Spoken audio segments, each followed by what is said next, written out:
I've been sitting with this case for 6 weeks, and I keep coming back to one sentence.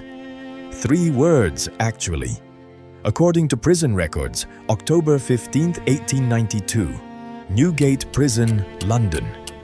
A man in a white hood stands on the gallows. The executioner positions the rope, and in that last moment, the moment before the trapdoor opens, the condemned man starts speaking. "I am Jack, the rope goes taut. The trapdoor drops. Whatever word came next died with him." Documents indicate his name was Dr. Thomas Neill Cream. He was a licensed physician, degrees from McGill University in Montreal and St. Thomas's Hospital in London. 4 languages, impeccable suits. He also poisoned at least 5 women with strychnine between 1891 and 1892. Watched them convulse. Watched them foam at the mouth. Then sent blackmail letters to innocent men, accusing them of the murders he committed. The document I'm looking at right now is a transcript from the Home Office archives. Single page, Cream's final moments, as recorded by the executioner, James Billington. And according to Billington, Cream's last words were interrupted mid-syllable. Not mid-sentence. Mid-syllable. No one at Scotland Yard thought to check whether Dr. Thomas Neill Cream was telling the truth. For 134 years, the question just sat there. I drove to London to answer it myself. Thomas Neill Cream was born in Glasgow, Scotland in 1850. Records indicate his family emigrated to Quebec when he was 4. By 28, he held medical degrees from 2 countries. Charming, obsessive, and he had already killed before. In 1881, in Chicago, Cream poisoned his mistress's husband with strychnine. Documents suggest he collected a $4,500 life insurance payout, then got caught. An Illinois court sentenced him to life in prison at Joliet State Penitentiary. He served 10 years. In 1891, the governor of Illinois commuted his sentence. No one quite knows why. Some records suggest his father paid bribes. Others point to prison overcrowding. Either way, Thomas Neill Cream walked free on July 31, 1891. 6 weeks later, he boarded a ship for England. By October, women in London were dying. According to available records, Ellen Donworth was first. 19 years old, a sex worker in Lambeth, South London, where the Thames smells like rust and coal smoke. On October 13, 1891, she collapsed on Waterloo Road, her body rigid, foam pooling at the corners of her mouth. Witnesses said they'd seen her with a tall man in a silk hat. A gentleman. A doctor, possibly. She died 4 hours later. Within the next 6 months, 3 more women in Lambeth died the same way. Matilda Clover, Alice Marsh, Emma Shrivel. All young, all sex workers, all poisoned with strychnine, a substance that doesn't hide what it does, locks the muscles. The victim feels everything. And here's what made me unable to close this file. After each death, Dr. Thomas Neill Cream wrote letters, not confessions, accusations. He accused a medical student named Walter Harper of the Clover murder.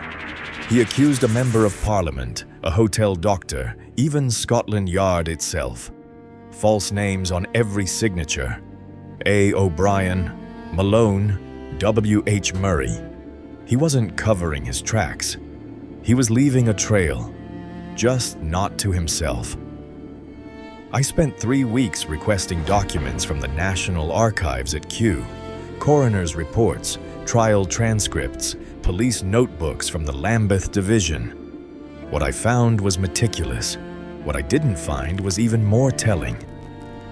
The first inquest, Ellen Donworth, ruled death by strychnine poisoning. No one was charged. The police had no suspect. The file went cold before it was warm.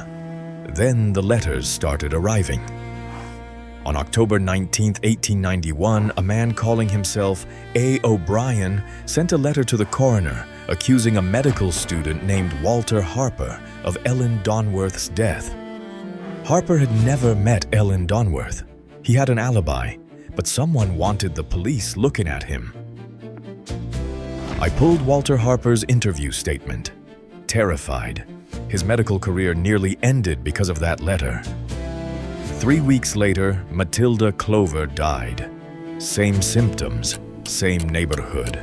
The coroner initially ruled it alcoholism. Strychnine poisoning looks like a lot of things if you're not testing for it.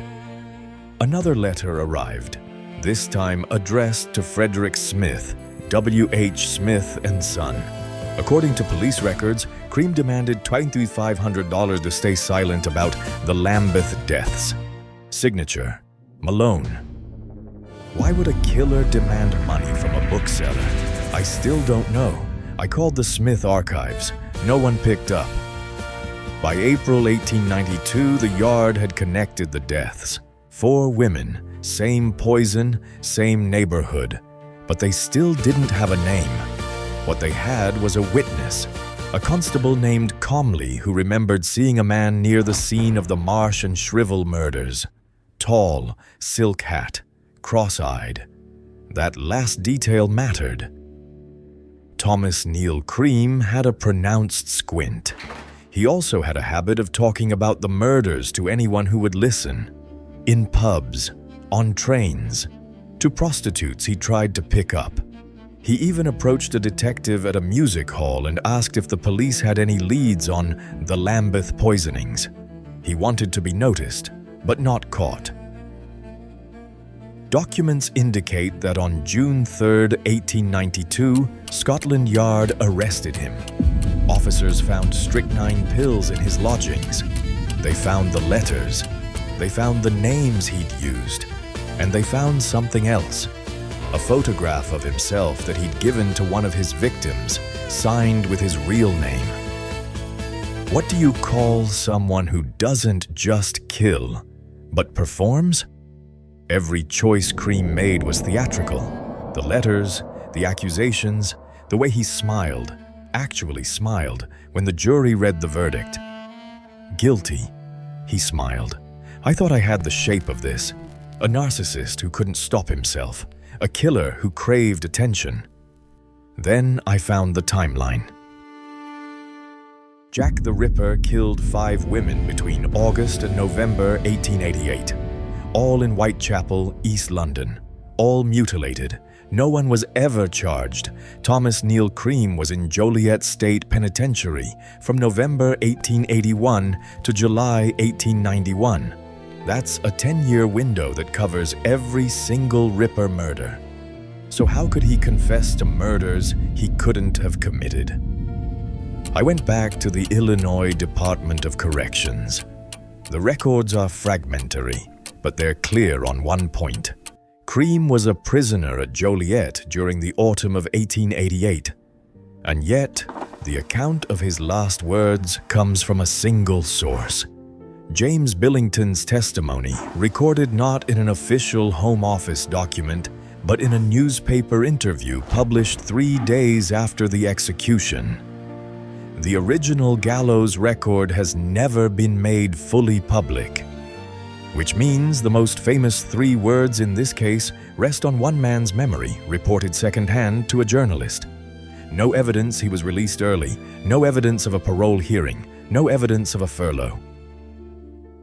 And yet, the rumor persists. I found one article.